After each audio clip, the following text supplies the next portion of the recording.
Chapter 5 The Wine Shop. A large cask of wine had been dropped and broken in the street. The accident had happened in getting it out of a cart.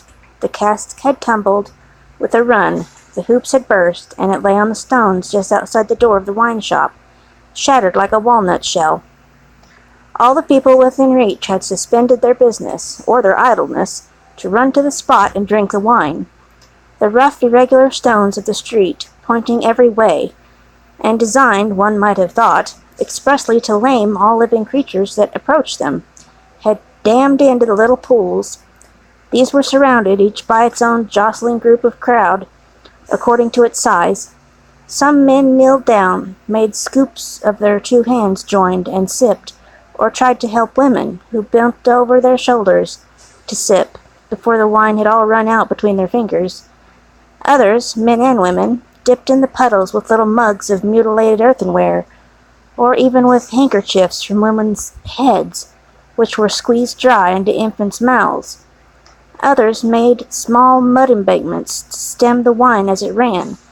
Others, directed by lookers-on up at high windows, darted here and there to cut off little streams of wine that started away in new directions.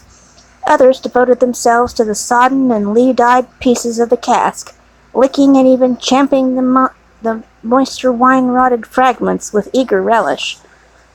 There was no drainage to carry off the wine, and not only did it all get taken up, but so much mud got taken up along with it that there might have been a scavenger in the street, if anybody acquainted with it could have believed in such a miraculous presence. A shrill sound of laughter and of amused voices of men, women, and children, resounded in the street while this wine game lasted. There was little roughness in the sport, and much playfulness. There was a special companionship in it, an observable inclination on the part of every one to join some other one, which led, especially among the luckier or lighter-hearted, to frolicking embraces, drinking of healths, shaking of hands, and even joining of hands and dancing, a dozen together. When the wine was gone, and the places where it had been most abundant were raked into a gridiron pattern by fingers, these demonstrations ceased, as suddenly as they had broken out. The man who had left his saw sticking in the firewood he was cutting set it in motion again. The woman who had left on a doorstep the little pot of hot ashes, at which she had been trying to soften the pain in her own starved fingers and toes, or in those of her child, returned to it. Men with bare arms, matted locks, and cadaverous faces, who had emerged into the winter light from the cellars, moved away, to descend again, and a gloom gathered on the scene that appeared more natural to it than sunshine. The wine was red wine, and had stained the ground of the narrow street in the suburb of Saint-Antoine, in Paris, where it was spilled. It had stained many hands, too, and many faces, and many naked feet, and many wooden shoes. The hands of the men who sawed the wood left red marks on the billets, and the forehead of the woman who nursed her baby was stained with the stain of the old rag she wound about her head again. Those who had been greedy with the staves of the cask had acquired a tigerish smear about the mouth, and one tall joker, so besmirched, his head wore out of a long, squalid bag of a nightcap that in it, scrawled upon a wall with his finger dipped in a muddy wineless blood. He wrote blood on the wall. Okay. The time was to come when that wine, too, would be spilled on the street stones, and when the stain of it would be red upon many there. And now that the clouds settled on Saint-Antoine, which with a momentary gleam had driven from his sacred countenance, the darkness of it was heavy, cold. Dirt, sickness, ignorance, and want were the lords-in-waiting of the saintly presence. Nobles of great power, all of them, but most especially the last. Samples of a people that had undergone a terrible grinding and regrinding in the mill, and certainly not in the fabulous mill, which ground old people young, shivered at every corner, passed in and out at every doorway, looked from every window, fluttered in every vestige of a garment that the wind shook. The mill which had worked them down was the mill that grinds young people old, grinds young people old. Children had ancient faces and grave voices, and upon them, and upon the grown faces, and plowed into every furrow of age and coming up afresh, was the sigh, hunger. It was prevalent everywhere. Hunger was pushed out of the tall house, in the wretched clothing that hung upon poles and lines. Hunger was patched into them with straw and rag and wood and paper. Hunger was repeated in every fragment of the small modicum of firewood that the man sawed off. Hunger stared down from the smokeless chimneys and started up from the filthy streets that had no offal among its refuse of anything to eat.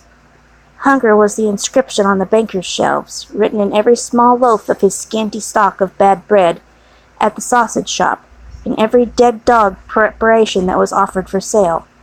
Hunger rattled its dry bones among the roasting chestnuts in the turned cylinder. Hunger was shred into atomics in every farthing porringer of husky chips of potato, fried with some reluctant drops of oil.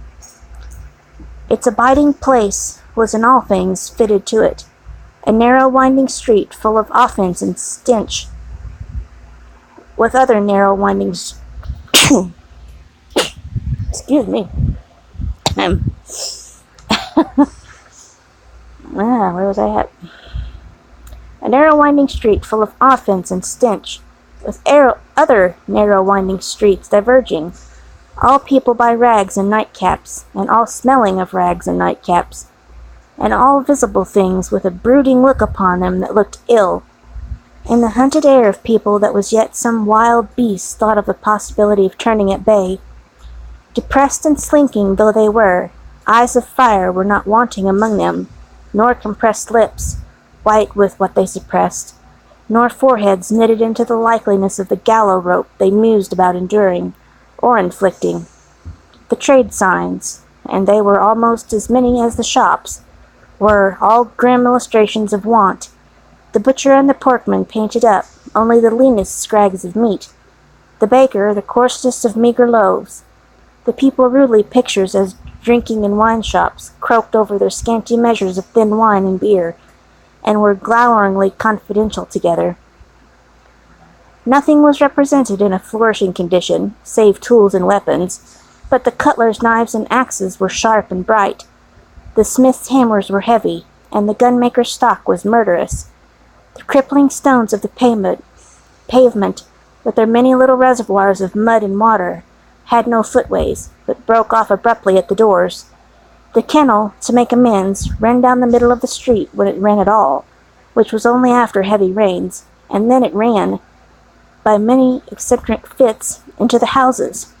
Across the streets, and at wide intervals, one clumsy lamp was slung by a rope and pulley, at night when the lamplighter had let these down, and lighted and hoisted them again, a feeble grove of dim wicks, swung in a sickly manner overhead, as if they were at sea.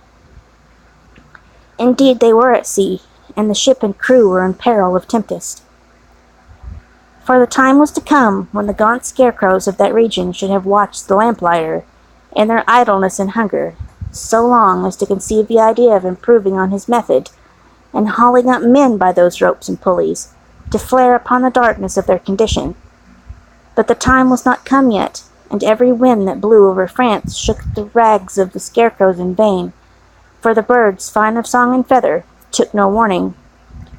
The wine shop was a corner shop, better than most others in its appearance and degree, and the master of the wine shop had stood outside it, in a yellow waistcoat and green breeches, looking at the struggle for the lost wine. "It's not my affair," he said, with a final shrug of his shoulders. "The people from the market did it. Let them bring another." There, his eyes happening to catch the tall joker riding up his joke, he called to him across the way. "Say then, my Gaspard, what did you do there?" The fellow pointed to his joke with immense significance, as is often the way with his tribe. It missed its mark and completely failed, as is often the way of his tribe too. "What now? Are you the subject from the mad hospital?" said the wine-shop keeper, crossing the road and obliterating the jest with a handful of mud, picked up from the purpose and smeared over it. "Why do you ride in public streets? Is there there no other place to write such words in?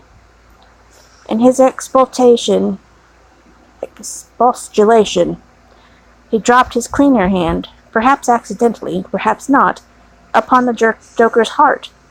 The Joker rapped it with his own, took a nimble spring upward, and came down in a fantastic dancing attitude, with one of his stained shoes jerked off his foot into his hand, and held out.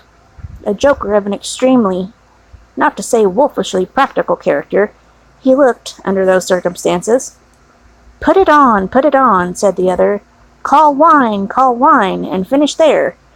With that advice, he wiped his soiled hand upon the Joker's dress, such as it was, quite deliberately, as having dirtied the hand on his account, and then recrossed the road and entered the wine shop. This wine shop keeper was a bull-necked, martial-looking man of 30, and he should have been of hot temperament, but although it was a bitter day, he wore no coat, but carried one slung over his shoulder. His shirt sleeves were rolled up too, and his brown arms were bare to the elbows. Neither did he wear anything more on his head than his own crisply curling short dark hair. He was a dark man altogether, with good eyes and a good bold breath between them, good-humored looking on the whole, but implacable looking too, evidently a man of strong resolution and a set purpose, a man not desirable to be met, rushing down a narrow path with a gulf on either side, for nothing would turn the man. Madame Defarge, his wife, sat in the shop behind the counter as he came in. Madame Defarge was a stout woman of about his own age, with a watchful eye that seldom seemed to look at anything, a large hand heavily ringed, a steady face, strong features, and great composure of manner. There was a character about Madame Defarge, from which one might have predicated that she did not often make mistakes against herself in any of the reckonings over which she presided. Madame Defarge, being sensitive to cold, was wrapped in fur, and had a quantity of bright shawl twined about her head, though not to the concealment of her large earrings. Her knitting was before her, but she had laid it down to pick her teeth with a toothpick. Thus engaged, with her right elbow supported by her left hand, Madame Defarge said nothing when her lord came in, but coughed just one grain of cough.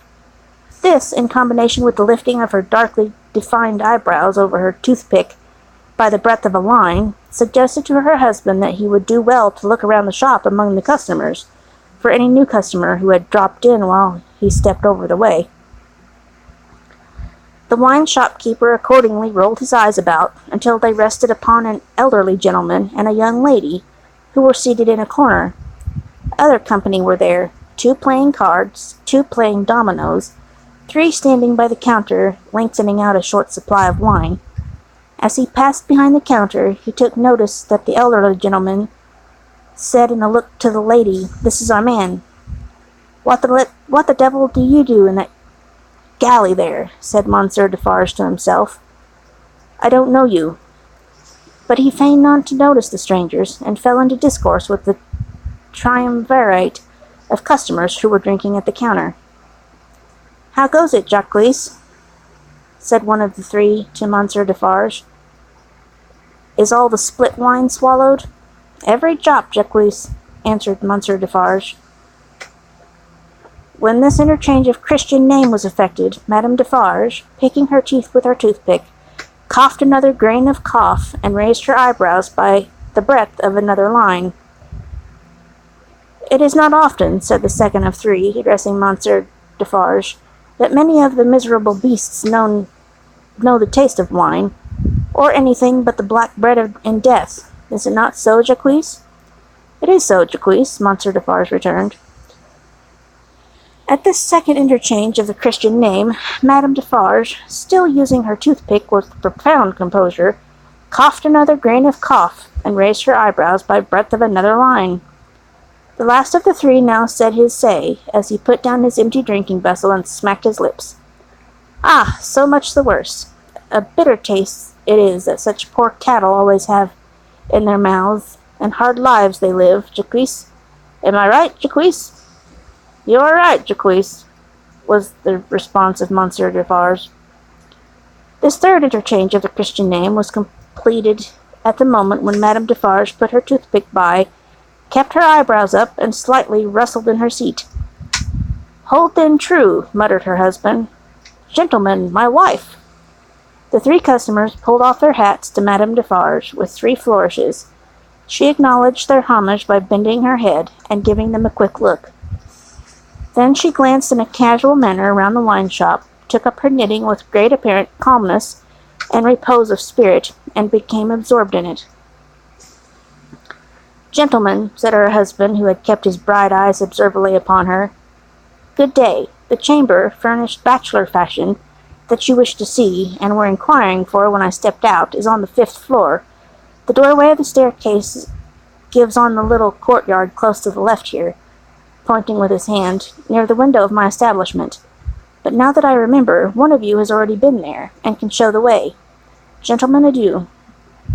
They paid for their wine and left the place.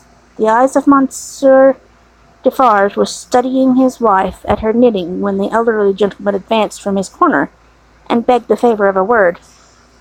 "Willingly, sir," said Monsieur Defarge, and quietly stepped with him to the door. Their conference was very short, but decided. Almost at the first word, Monsieur Defarge started and became deeply attentive. It had not lasted a minute when he nodded and went out. The gentleman then beckoned to the young lady, and they too went out.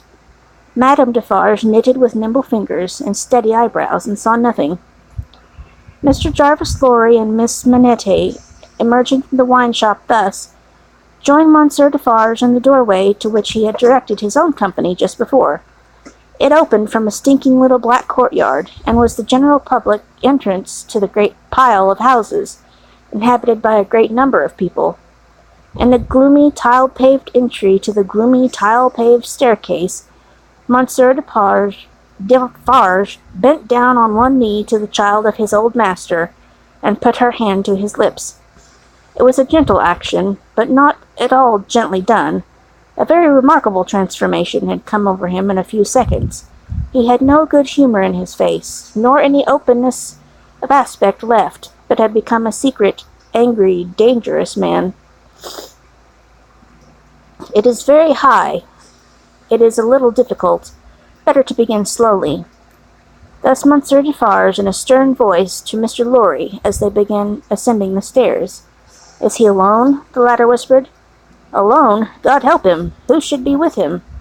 said the other in the same low voice. "Is he always alone, then?" "Yes. Of his own desire?" "Of his own necessity. As he was when I first saw him after they found me and demanded to know if I would take him, and at my peril be discreet. As he was then, so he is now." "Is he greatly changed?" "Changed." The keeper of the wine shop stopped to strike the wall with his hand, and muttered a tremendous curse. No direct answer could have been half so forceful. Mr. Lorry's spirits grew heavier and heavier, as he and his two companions ascended higher and higher. Such a staircase, with its accessories in the older and more crowded parts of Paris, would be bad enough now, but at the time it was vile indeed to unaccustomed and unharnessed senses. Every little habitation within the great foul nest of one high building, that is to say, the room or rooms within every door that opened on the general staircase, left its own heap of refuse in its own landing, besides flinging other refuse from its own windows. The uncontrollable and hopeless mass of decomposition so engendered would have polluted the air, even in poverty and deprivation, had not loaded it with their intangible impurities. The two bad sources combined made it almost insupportable. Through such an atmosphere, by a steep dark shaft of dirt and poison, the way lay, yielding to his own disturbance of mind, and to his young companion's agitation, which became greater every instant. Mr. Jarvis Lorry twice stopped to rest. Each of these stoppages was made at a doleful grating, by which any languishing good airs that were left uncorrupted seemed to escape, and all spoilt and sickly vapours seemed to crawl in. Through the rusted bars, tastes rather than glimpses were caught of the jumbled neighbourhood, and nothing within range, nearer or lower than the summits of the two great towers of Notre Dame, had any promise on it of healthy life or wholesome aspirations.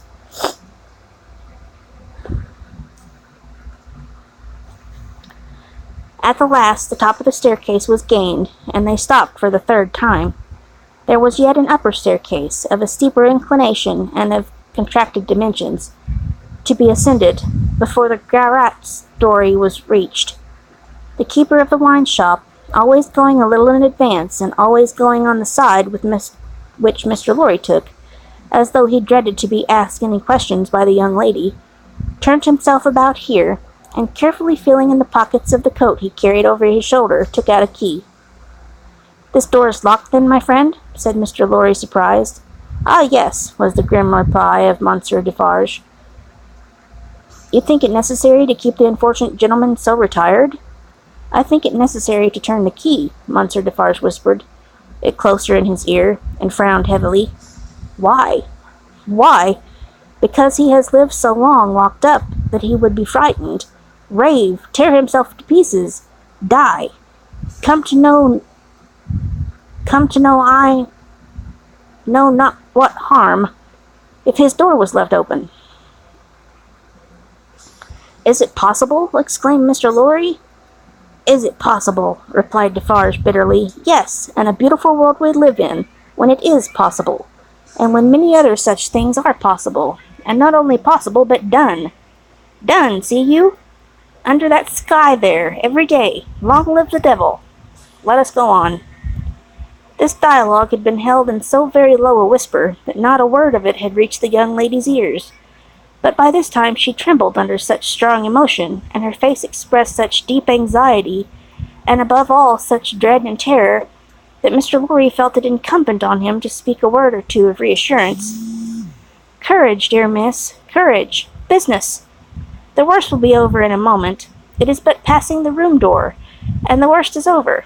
Then all the good you bring to him, and all the relief, all the happiness you bring to him, begin. Let our good friend here assist you on that side. That's well, friend Defarge. Come now, business, business." They went up slowly and softly. The staircase was short, and they were soon at the top. There, as it had an abrupt turn in it, they came all at once in sight of three men, whose heads were bent down close together at the side of a door, and who were intently looking into the room to which the door belonged, through some chinks or holes in the wall. On hearing footsteps close at hand, these three turned and rose, and showed themselves to be the three of one name who had been drinking in the wine shop. "I forgot them in the surprise of your visit," exclaimed Monsieur Defarge. "Leave us, good boys, we have business here." The three glided by and went silently down. There, appearing to be no other door on that floor, and the keeper of the wine shop going straight to this one, when they were left alone, Mr. Lorry asked him in a whisper, with a little anger, "Do you make a show of Monsieur Manette?" "I show him, in the way you have seen, to a chosen few." "Is that well?" "I think it is well." "Who are the few? How do you choose them?" "I choose them as real men, of my name, Jacques is my name, to whom the sight is likely to do good. Enough, you are English, that is another thing. Stay there, if you please, a little moment." With an animatory gesture to keep them back, he stooped, and looked in through the crevice in the wall. Soon raising his head again, he struck twice or thrice upon the door, evidently with no other object than to make a noise there. With the same intention, he drew the key across it 3 or 4 times, before he put it clumsily into the lock, and turned it as heavily as he could. The door slowly opened inward under his hand, and he looked into the room and said something. A faint voice answered something. Little more than a single syllable could have been spoken on either side. He looked back over his shoulder and beckoned them to enter. Mr. Lorry got his arm securely round the daughter's waist and held her, for he felt that she was sinking. Business, he urged, with a moisture that was not of business shining on his cheek. Come in. I'm afraid of it, she answered, shuddering. Of it? What? I mean of him. Of my father. Go away. Rendered in a manner desperate by her state and by the beckoning of their conductor, he drew over his neck the arm that shook upon his shoulder, lifted her a little, and hurried her into the room. He set her down just within the door, and held her, clinging to him. Defarge drew out the key, closed the door, locked it on the inside, took out the key again, and held it in his hand. All this he did methodically, and with a loud and harsh an accompaniment of noise as he could make. Finally, he walked across the room with a measured tread to where the window was. He stopped there and faced round. The garret, built to be a depository for firewood and the like, was dim and dark, for the window, of dormer shape, was in truth a door in the roof, with a little crane over it for the hoisting up of stores from the street, unglazed and closing up the middle in two pieces, like any other door of French construction. To exclude the cold, one half of this door was fast closed, and the other was open but a very little way. Such a scanty portion of light was admitted through these means, that it was difficult, on first coming in, to see anything, and long habit alone could have slowly formed in any one the ability to do any work requiring nicety in such obscurity. Yet work of that kind was being done in the garret, for with his back toward the door and his face toward the window where the keeper of the wine shop stood looking at him, a white-haired man sat on a low bench, stooping forward and very busy making shoes.